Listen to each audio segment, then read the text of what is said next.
Headline sponsored by Bhuttico Kullu shawl. Bhuttico Kullu शॉलों की दुनिया में अपनी अलग पहचान बनाने वाली एक सफल बुनकर सहकारी सभा। चंबा में सब्जी विक्रेताओं द्वारा मनमाने दाम वसूले जाने की आई शिकायत। डीसी ने चौगान नंबर 2 में लगी सब्जियों की दुकानों का किया निरीक्षण, साथ ही दी चेतावनी, ज्यादा दाम वसूले तो होगी कार्रवाई। सब्जी विक्रेताओं ने दिलाया भरोसा, निर्धारित दाम ही उपभोक्ताओं से करेंगे वसूल।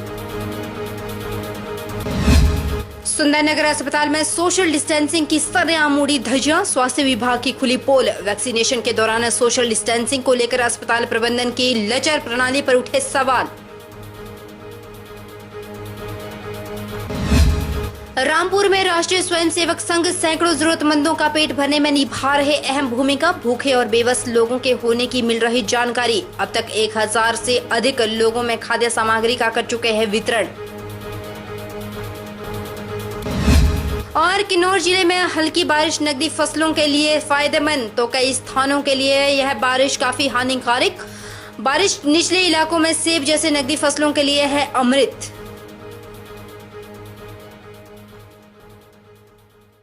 नमस्कार, स्वागत है आपका SP 24/7 में। मैं हूं आपके साथ परी शर्मा और शुरुआत करते हैं SP मंडी से। देश भर में केंद्र सरकार के द्वारा लॉकडाउन 3 मई तक लागू किया गया है ताकि कोरोना वायरस के संक्रमण को फैलने से रोका जा सके। वहीं हिमाचल प्रदेश में भी कर्फ्यू प्रभावी तरीके से लागू किया जा रहा है। मंडी जिला पुलिस अधीक्षक गुरदेव शर्मा ने लोगों से अपील की है कि कर्फ्यू के मद्देनजर प्रदेश सरकार द्वारा जारी दिशा निर्देशों का पालन करें और ज्यादा से ज्यादा लोग आवश्यकताओं वस्तु की खरीदारी होम डिलीवरी के माध्यम से ही करें। उन्होंने वाहनों के उपयोग से संबंधित पास या परमिशन के बारे में विस्तृत से जानकारी मुहैया करवाई। मंडी जिला की जनता से हम अपील करते हैं कि वो जो भी कर्फ्यू के लिए दिशा निर्देश दिए गए हैं उन सबका पालन करें। घर से बाहर निकलने से पहले अपना फेस कवर करके या मास्क पहनकर ही बाहर निकलें।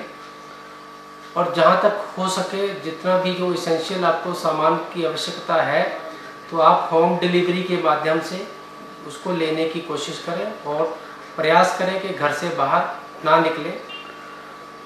इसके अलावा यदि आपने इसेंशियल्स के लिए पासेस भी बनाए हैं और आप अपने प्राइवेट गाड़ी लेकर के जाते हैं तो भी आप ड्राइवर के साथ बैक सीट पे एक दूसरे व्यक्ति को ले जा सकते हैं। इसके अलावा और किसी भी व्यक्ति को परमिट नहीं किया जाएगा। और टू व्हीलर है उसमें केवल एक ही व्यक्ति उसको लेके जा सकता है और उसके पास भी पास होना चाहिए और मास्क लगाना भी अनिवार्य है सबके लिए।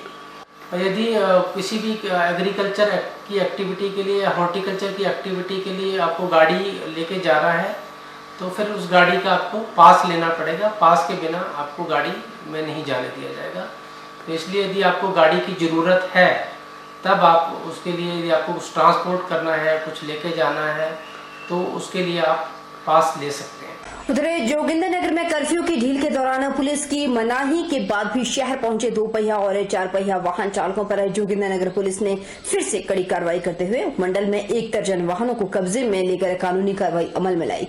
पुलिस ने यातायात नियमों की अवहेलना करने वालों के चालान काटे, जबकि लॉकडाउन और कर्फ्यू के आदेशों की धज्जियां उड़ाने वाले वाहन चालकों पर कड़ी कानूनी कार्रवाई अमल में लाई गई।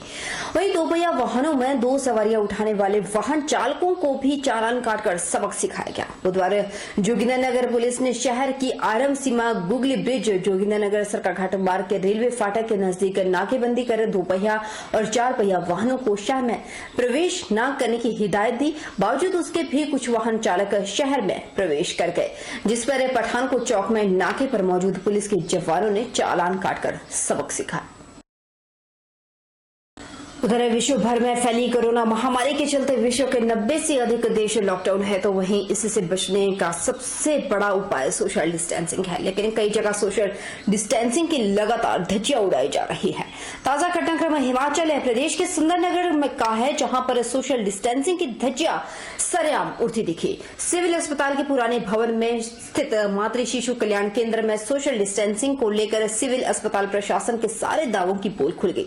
सुबह से ही दर्जनों की संख्या में माताएं अपने शिशुओं का टीकाकरण करवाने के लिए मातृ शिशु कल्याण केंद्र पहुंच गई और वैक्सीनेशन के दौरान सोशल डिस्टेंसिंग को लेकर अस्पताल प्रबंधन की लचर कार्य प्रणाली के आगे कोविड-19 के भयावह खतरे को दरकिनार कर दिया। मौके पर अस्पताल सुरक्षा स्टाफ भी नदारद पाया गया। वही मामले को लेकर एसडीएम सुंदरनगर राहुल चौहान ने कहा कि मामला संज्ञान में आया है। उन्होंने कहा कि वैक्सीनेशन के दौरान भीड़ इकट्ठा होने को लेकर उचित कार्रवाई अमल में लाई जाएगी। सिविल हॉस्पिटल सुंदरनगर में जो वैक्सीनेशन हो रही है उसमें कुछ ज्यादा भीड़ हो गई थी, उसका मामला ध्यान में आया है, उचित कार्रवाई अमल में लाई जाएगी। हिमाचल प्रदेश के किन्नौर के चौरा पुलिस चेक पोस्ट पर चंडीगढ़ रेफर गंभीर मरीज को 3.5 घंटे रोकने से पुलिस की कार्यप्रणाली पर प्रश्न चिन्ह लग गया। 75 वर्षीय पूर्व सैनिक को आर्मी के झाकड़ी स्थित चिकित्सालय से चंडीगढ़ फोर्टिस के लिए रेफर किया गया, लेकिन आज सुबह 5:30 बजे मरीज लेकर जब गाड़ी चौरा बैरियर पहुंची तो वहां तैनात पुलिस अधिकारी ने मरीज को आगे जाने से रोका। मरीज के तीमारदार ने पुलिस को बैरियर पर मरीज के रेफर संबंधी सभी दस्तावेज दिखाए, जिसमें सेना चिकित्सालय के चिकित्सक ने मरीज की गंभीर स्थिति को देखते हुए चंडीगढ़ फोर्टिस रेफर किया था। मरीज के रेफर दस्तावेजों पर सेना के चिकित्सक के अलावा उच्च सेना अधिकारी ने भी मुहर समेत हस्ताक्षर किए थे। तीमारदार ने मौके के पुलिस अधिकारियों को लॉकडाउन और कर्फ्यू के दौरान सरकार द्वारा जारी रेफर मरीज संबंधी गाइडलाइंस का हवाला भी दिया, लेकिन पुलिस जिला प्रशासन द्वारा जारी ई पास के बिना आगे छोड़ने को तैयार ही नहीं थी। हालांकि मरीज के तीमारदार ने सोमवार को ई पास भी अप्लाई किया था, किसी कारणवश पास जारी नहीं हो सका था। पुलिस ने दर्द से कहराते मरीज की परवाह किए बिना तब तक मरीज को आगे नहीं जाने दिया जब तक जिलाधीश ने 9 बजे ई पास जारी नहीं किया। 5:30 बजे निकली घर से तो वहाँ बैरियर पर हमें छोड़ा नहीं गया। वो कहते हैं कि आप ई पास बनाओ। हमने कहा कि ई पास के लिए हमने अप्लाई किया है, वो आया नहीं। हमने कल 3:30 बजे का अप्लाई किया है बोला। फिर उसके बाद फिर दोबारा से हमने सुबह 8:30 बजे फिर दोबारा अप्लाई किया, जो कि डीसी साहब ने तुरंत अप्लाई करके भेज दिया। तो देखो जी, हम ऐसा हमारे साथ क्यों, जो कि सीरियस पेशेंट है, जो कि इनको रेफर किया गया हुआ है, तो रेफर केस में भी ये लोग हमें वहाँ पर हमें नहीं छोड़ा वहाँ से। 1965 से इमरजेंसी का 71-72 तक बॉर्डर पर गोली तान के बैठे हुए थे। आज जो है मेरे 75 साल में इन्होंने जो कुछ किया चौरा चेक पोस्ट वालों ने, मुझे बहुत दुख है। 3 घंटा ठंडे में रखा, मेरा पेट में दर्द से बुरे हाल है। अब चंडीगढ़ तक कैसे पहुंचूं? वहीं जनजातीय जिला किन्नौर के चौरा चेक पोस्ट पर पुलिस द्वारा जो मामला आया था, मरीज को 5 घंटे रोकने का आरोप लगा था, किन्नौर पुलिस पर लगाया गया था, जिस पर विधायक किन्नौर जगत सिंह नेगी ने किन्नौर पुलिस पर आरोप भी लगाते हुए यह कहा था कि एक मरीज भूतपूर्व सैनिक है जिन्हें कमांड हॉस्पिटल से चंडीगढ़ रेफर किया गया था, उनको लगभग 5 घंटे तक चौरा चेक पोस्ट पर रोका गया। पुलिस संवेदनशील नहीं है। इस पर एसपी किन्नौर एसआर राणा ने कहा है कि एक एक्स सर्विसमैन मरीज को 18 तारीख को झाकड़ी से चंडीगढ़ के लिए रेफर किया गया था, उन्हें पुलिस द्वारा रोका गया। यह बात बिल्कुल सच नहीं है, क्योंकि उन्होंने कहा कि जब तक पुलिस ने रोका है, पुलिस ने केवल उन्हें कोई दिक्कत ना हो इसके लिए पास बनाने की राय दी, ताकि आगे उन्हें किसी भी प्रकार की कोई परेशानी ना झेलनी पड़े। इसके लिए पास बनाने को कहा गया था और वह पास बनाने के लिए चौरा चेक पोस्ट पर रुके तो उस समय उनको कुछ समय लग गया। उन्होंने कहा कि जब यह मेरे ध्यान में आया तो मैंने चौरा चेक पोस्ट के कर्मचारियों को दिशा निर्देश जारी किए कि कोई भी मेडिकल इमरजेंसी हो तो उन्हें जाने दिया जाए।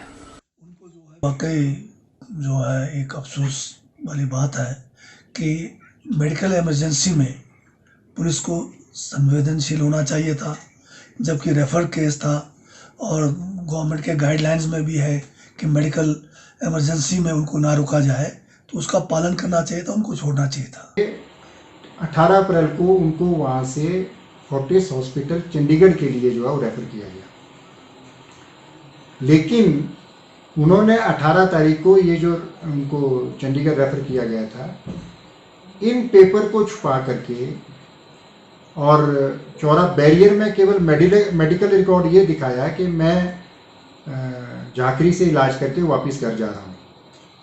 तो 18 तारीख शाम को जब उनको घर भेज दिया गया, लेकिन जो उनको रेफर किया गया था चंडीगढ़, उस पेपर्स को, डॉक्यूमेंट्स को उन्होंने सप्रेस किया। आज 21 तारीख को सुबह वो 7-7:30 बजे के आसपास चौरा बैरियर पे पहुंचे और उन्होंने एक पेपर दिखाया जो कि जाखरी हॉस्पिटल का था, जिसपे कि उनको 18 तारीख को ही रेफर कर दिया गया था चंडीगढ़ के लिए।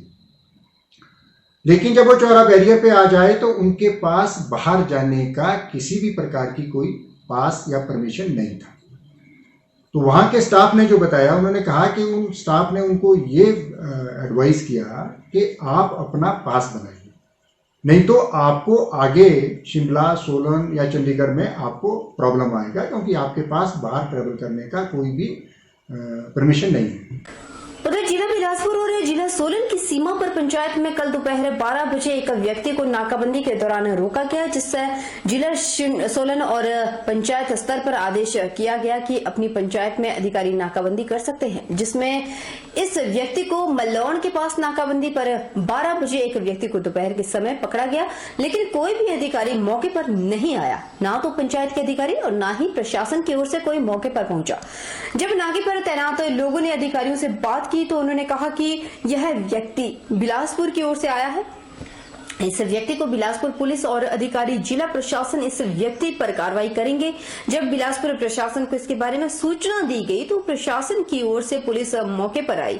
पुलिस ने बताया कि मामला सोलन पुलिस का है, हमारा नहीं, और जो यहाँ पर नाकाबंदी की है पंचायत के अधिकारी नाके पर तैनात थे, उन अधिकारियों का कहना था कि प्रशासन हमारे साथ नहीं दे रहा तो हम नाकाबंदी भी बंद कर देंगे, हम कोई भी नाकाबंदी नहीं करेंगे, प्रशासन उनका साथ नहीं दे रहा। कहाँ से आया था? और किसे जी? कहाँ जा रहा है अभी? मैं शाही जाने के लिए चला था जमनी से जी।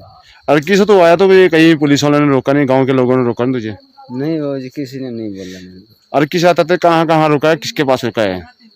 मैं जी आपके नीचे नाले में नेपालियों के पास रोटी खाया था। क्या नाम है उनके? नाम मैं नहीं पूछा, वो जी क्यों ऐसे बोलना। रोटी खाया, फिर उन्होंने बोला सोने नहीं दिया तो मैं रास्ते में सोया खड्डे में, तब सुबह चला था वहाँ से। चलिए एक बार फिर से रुक कर लेते हैं किन्नौर जिला का, जहां पर पिछले कुछ दिनों से हल्की बारिश के कारण जिला किन्नौर की नकदी फसलों के लिए काफी फायदेमंद ये बारिश साबित हो रही है, तो जिले के कई स्थानों के लिए काफी हानिकारक भी। जिले के मध्यम वाले क्षेत्रों में इन दिनों फ्लावरिंग का समय चला हुआ है, जिसमें अत्यधिक ठंड होने की वजह से इस पर काफी खराब असर पड़ सकता है, जबकि जिले के निचले इलाकों में फ्लावरिंग का समय पूरा हो चुका है और बीच में रुक रुक कर हो रही बारिश निचले इलाकों में सेब जैसे नकदी फसलों के लिए अमृत का कार्य कर रही है। वहीं deputy director horticulture HC Sharma ने बताया कि जब तापमान काफी नीचे चला जाता है तो फूल मरना शुरू हो जाता है। इन दिनों तापमान इतना माइनस में नहीं गया, तापमान के माइनस में नहीं जाने की वजह से फ्लावरिंग का जो अभी दौर चला हुआ है इसमें अच्छी सेटिंग होने की संभावना है। इन दिनों जो ओवरऑल मौसम का रुख है उसके हिसाब से नकदी फसलों के लिए काफी लाभदायक है। रुकेंगे छोटे से ब्रेक के लिए, ब्रेक के उस पार फौरन हाजिर होंगे, बने रहिए हमारे साथ।